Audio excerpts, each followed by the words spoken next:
ಕೊಪ್ಪಳ ನಗರದ ಹೃದಯ ಭಾಗದಲ್ಲಿರುವ ಹಜರತ್ ರಾಜ್ ಬಾಗ್ ಸವಾರ್ ದರ್ಗಾದ ವಾಣಿಜ್ಯ ಸಂಕೀರ್ಣದಲ್ಲಿ ನಮ್ಮ ಕ್ಲಿನಿಕ್ಕಿಗೆ ಚಾಲನೆ ನೀಡಲಾಯಿತು.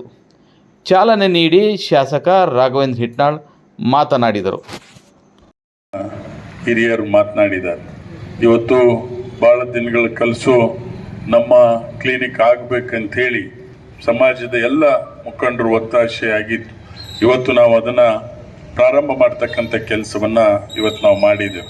ಬಹುಶಃ ಇವತ್ತು ಜಿಲ್ಲಾಸ್ಪತ್ರೆ ಇದ್ದರೂ ಕೂಡ ನಮಗೆ ಈ ಭಾಗದ ಜನರು ಅಲ್ಲಿಗೆ ಹೋಗಿ ಚಿಕಿತ್ಸೆ ಪಡೀಲಿಕ್ಕೆ ಭಾಳ ದೂರ ಆಗ್ತದೆ ಅಂಥೇಳಿ ಇವತ್ತು ನಮ್ಮ ಸರ್ಕಾರ ವಿಶೇಷವಾಗಿ ಆರೋಗ್ಯ ಮತ್ತು ಕುಟುಂಬ ಕಲ್ಯಾಣ ಸಚಿವರಾದಂಥ ದಿನೇಶ್ ಗುಂಡೂರಾವ್ ಅವ್ರನ್ನ ಮತ್ತು ರಾಜ್ಯದ ನಿಮ್ಮೆಲ್ಲರ ನೆಚ್ಚಿನ ಮುಖ್ಯಮಂತ್ರಿಗಳಂತ ಸಿದ್ದರಾಮಯ್ಯ ಸಾಹೇಬ್ರವ್ರನ್ನ ಇವತ್ತು ನಾವು ನೆನೀಲೇಬೇಕು. ಯಾಕಂದರೆ ಇದು ಬಡವರ ಪರವಾಗಿ ಶೋಷಿತರ ಪರವಾಗಿ ಹೆಚ್ಚು ಅನುಕೂಲ ಆಗ್ತಕ್ಕಂಥ ಆಸ್ಪತ್ರೆಗಳನ್ನು ಇವತ್ತು ಕೊಡ್ತಕ್ಕಂಥ ಕೆಲಸವನ್ನು ಮಾಡಿದ್ದಾರೆ.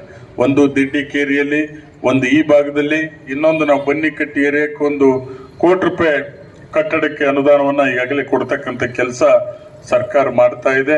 ಬಹುಶಃ ಇವತ್ತು ಏನು ನಮ್ಮ ಸರ್ಕಾರಗಳು ಬಂದ ಮೇಲೆ ಇವತ್ತು 2013ರಿಂದ 18 ಇರ್ಬೋದು, 23ರಿಂದ ಈಚೆಗಿರ್ಬೋದು, ಆರೋಗ್ಯ ಕ್ಷೇತ್ರದಲ್ಲಿ ಅತ್ಯಂತ ಹೆಚ್ಚಿನ ಅಭಿವೃದ್ಧಿ ಕಾರ್ಯಕ್ರಮಗಳನ್ನು ಕೊಪ್ಪಳ ಜಿಲ್ಲೆಗೆ, ಕೊಪ್ಪಳ ಕ್ಷೇತ್ರಕ್ಕೆ ತರ್ತಕ್ಕಂಥ ಕೆಲಸವನ್ನು ಇವತ್ತು ನಾವು ಮಾಡಿದ್ವಿ. ಇವತ್ತು 450 ಬೆಡ್ಡಿನ ಆಸ್ಪತ್ರೆ ಅಷ್ಟೇ ಅಲ್ಲ, ಸೂಪರ್ ಸ್ಪೆಷಾಲಿಟಿ ಆಸ್ಪತ್ರೆ ₹100 ಕೋಟಿ ಇವತ್ತು ಮಾನ್ಯ ಮುಖ್ಯಮಂತ್ರಿಗಳು ಕೊಡ್ತಕ್ಕಂಥ ಕೆಲಸ ಮಾಡಿದ್ದಾರೆ.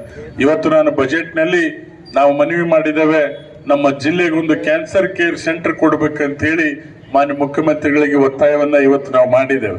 ಇವತ್ತು ಹುಲಿಗೆಮ್ಮ ಅಭಿವೃದ್ಧಿಗೆ 100 ಕೋಟಿ ಮತ್ತು ಕ್ಯಾನ್ಸರ್ ಕೇರ್ ಹಾಸ್ಪಿಟಲ್ ಕೊಡಬೇಕು ನಮಗೆ ಅಂತ ಹೇಳಿ ಕೇಳ್ಕೊಂಡಾಗ ಸಕಾರಾತ್ಮಕವಾದಂಥ ಉತ್ತರವನ್ನ ಬಜೆಟ್ನಲ್ಲಿ ಕೊಡ್ತಾರೆ ಅಂತಕ್ಕಂಥ ಆಶಯದಾಯಕವಾಗಿದ್ದೀವಿ.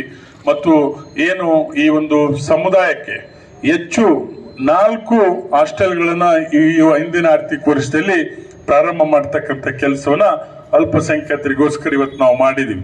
₹25 ಕೋಟಿ ವೆಚ್ಚದಲ್ಲಿ ಲಿಂಗದಳ್ಳಿಯಲ್ಲಿ 150 ಹುಡುಗರ ಹಾಸ್ಟೆಲ್ನ ಇವತ್ತು ಏನು ಈ 1ನೇ ತರಗತಿಯಿಂದ SSLC ವರೆಗೆ ರೆಸಿಡೆನ್ಷಿಯಲ್ ಸ್ಕೂಲ್ ಅನ್ನ ಕಟ್ಟತಕ್ಕಂಥ ಕೆಲಸ ಮಾಡಿದೀವಿ. ಈ ವರ್ಷ ಕೂಡ ಒಂದು ಕೊಟ್ಟಿದ್ದಾರೆ. ಇವತ್ತು ಮುನ್ರಾಬಾದು ಇವತ್ತು ಮಾಡ್ಬೇಕಂತೇಳಿ ತೀರ್ಮಾನವನ್ನು ತೆಗೆದುಕೊಂಡಿದ್ದೇವೆ. ಮುಂದಿನ ತೀರ್ಮಾನಗಳಲ್ಲಿ ಶಿಕ್ಷಣಕ್ಕೆ ಹೆಚ್ಚು ಒತ್ತು ಕೊಡ್ತಕ್ಕಂಥ ಕೆಲಸ ಇವತ್ತು ನಾವು ಮಾಡ್ತಾ ಇದ್ದೀವಿ. ಇವತ್ತು ಮರ್ದಾನ್ ಗೈಬ್ ದರ್ಗಾದ ಹತ್ರ ಹೈಸ್ಕೂಲ್ ಬಗ್ಗೆ ಈಗಾಗಲೇ ತಾವು ಹೇಳಿದಿರಿ. PU college, high school, residential school, education hub ಮಾಡ್ಬೇಕಂತೇಳಿ ಹಿಂದೆ ಅದ್ರ ಡಾಕ್ಯುಮೆಂಟ್ಸ್ ಇರಲಿಲ್ಲ. ನಮ್ಮ ಅಮ್ಜದ್ ಬೇರವರು ಮತ್ತೆಲ್ಲ ಸಮಾಜ ಮುಖಂಡರು ಇವತ್ತು ಅದನ್ನ ಡಾಕ್ಯುಮೆಂಟ್ಸ್ ಮಾಡಿಸ್ತಕ್ಕಂಥ ಕೆಲಸ ನೀವು ಮಾಡಿದಾಗ ಇವತ್ತು ಅಲ್ಲಿ ಹೆಚ್ಚು ಅಭಿವೃದ್ಧಿ ಮಾಡಲಿಕ್ಕೆ ಅಲ್ಲಿ ಸಾಧ್ಯ ಆಗ್ತದೆ ಅಂತಕ್ಕಂಥ ಮಾತನ್ನು ಕೂಡ ಹೇಳಲಿಕ್ಕೆ ಬಯಸ್ತಾ ಇದ್ದೇನೆ. ಇನ್ನು ಹಲವಾರು, ಯಾಕಂದ್ರೆ ನಗರ ಹೆಚ್ಚೆಚ್ಚುವಾಗಿ ಬೆಳೀತಾ ಇದೆ. ಇವತ್ತು ನಮ್ಮ ಟೌನ್ ಪ್ಲಾನಿಂಗಿಗೆ ಪಾಪ್ಯುಲೇಷನ್ 1,40,000ಕ್ಕೆ ಇವತ್ತು ಮುಂದಿನ ಏನು ಇವತ್ತು 10 ಹಳ್ಳಿಗಳನ್ನು ಸೇರಿಸಿ ಹೊಸ ಟೌನ್ ಪ್ಲಾನ್ ಅನ್ನು ಇವತ್ತು ಮಾಡಿದೀವಿ.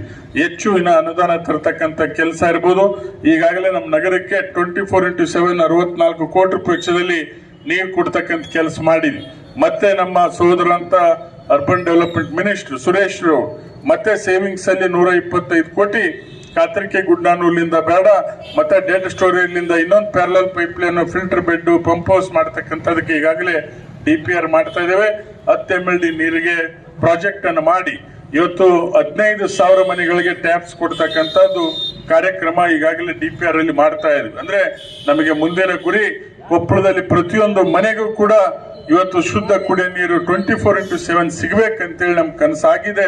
ಆ ನಿಟ್ಟಿನಲ್ಲಿ ಮುಂದಿನ ದಿನಮಾನಗಳಲ್ಲಿ ಕೆಲಸವನ್ನು ಮಾಡೋಣ ಅಂತಕ್ಕಂಥ ಮಾತನ್ನು ಹೇಳಿ ಇವತ್ತು ಏನು ನಗರಕ್ಕೆ ಬೇಕಾಗಿರ್ತಕ್ಕಂಥ ಇನ್ನೂ ಹೆಚ್ಚು ಅಭಿವೃದ್ಧಿ ಕಾರ್ಯಕ್ರಮಗಳನ್ನ ತರೋದ್ರ ಮುಖಾಂತರ ಈ ನಗರವನ್ನ ಸುಂದರೀಕರಣ ಮಾಡ್ತಕ್ಕಂಥ ಜವಾಬ್ದಾರಿಯನ್ನು ನಮ್ಮೆಲ್ಲ ಜನಪ್ರತಿನಿಧಿಗಳು ತೆಗೆದುಕೊಳ್ತೇವೆ ಅಂತಕ್ಕಂಥ ಮಾತನ್ನು ಹೇಳಿ ಮಾಡೋಣ. ಕಾರ್ಯಕ್ರಮ ಬಹಳ ಅದು ಅಂತೇಳಿ ಆದ್ರೆ ಅವರು ಸ್ಟೇಜ್ ಹೊಡೆದು ನಮಗೆ ಇವತ್ತು ಸಂಕಷ್ಟ ಏನಾಗೈತೆ ಅಂದ್ರೆ 2 ಗ್ರಾಮದಲ್ಲಿ ಸಾಮೂಹಿಕ ಲಗ್ನ, ಆ ಕುಂಬಾರ ಸಮಾಜದ ಅಡಿಗಲ್ ಸಮಾರಂಭ ಇವತ್ತ ಡೇಟ್ ಕೊಟ್ಬಿಟ್ಟಿವಿ ಅವರಿಗೂ. ಹಾಗಾಗಿ ಇವತ್ತು ತ್ವರಿತಗತಿಯಲ್ಲಿ ಆದ್ರೂ ಕೂಡ ತಮ್ಮೆಲ್ಲರಲ್ಲಿ ವಿಷಾದವನ್ನು ವ್ಯಕ್ತಪಡಿಸ್ತೇನೆ. ಮತ್ತು ಮುಂದೆ ಈ ಒಂದು ಆಸ್ಪತ್ರೆ ಸದ್ಬಳಕೆಯನ್ನ ನೀವು ಮಾಡಿಕೊಳ್ಳಬೇಕು ಎಲ್ಲರೂ ಈ ಭಾಗದವರು. ಅದು ಜಿಲ್ಲಾಸ್ಪತ್ರೆ ದೂರ ಆಗ್ತದೆ ಅಂತೇಳಿ ಇವತ್ತು ನಮ್ಮ ಕ್ಲಿನಿಕ್ ಅಂತಕ್ಕಂಥ ಈ ಹಾಸ್ಪಿಟಲ್ ತೆಗಿತಕ್ಕಂಥ ಕೆಲಸವನ್ನ ಇವತ್ತು ನಾವು ಮಾಡಿದ್ದೇವೆ. ಮುಂದೆ ಇದರ ಸದ್ಬಳಕೆಯನ್ನು ಮಾಡ್ಕೊಳ್ಬೇಕು. ಮುಂದೆ ಈ ಕಾರ್ಯಕ್ರಮ ಸಂಸದರು, ಪೂಜ್ಯರು ಮತ್ತು ಎಲ್ಲ ಹಿರಿಯರು, ಈಗ ಅಮ್ಜದ್ ಪಟೇಲ್ ಅಣ್ಣವರು ಮತ್ತು ಪೀರು ಹುಸೇನ್ ಸಾಬ್ರು ಎಲ್ಲ ಅಭಿನಂದಿಸಿ ಶ್ಲಾಘಿಸಿದ್ರು ಕೂಡ ಕಡಿಮೆ ಎಂದು ಭಾವಿಸುತ್ತಾ, ನಿರಂತರ ಸುದ್ದಿ ಹಾಗೂ ಮಾಹಿತಿಗಾಗಿ ನಮ್ಮ ಚಾನಲ್ ಲೈಕ್ ಮಾಡಿ ಮತ್ತು ಸಬ್ಸ್ಕ್ರೈಬ್ ಮಾಡಿ.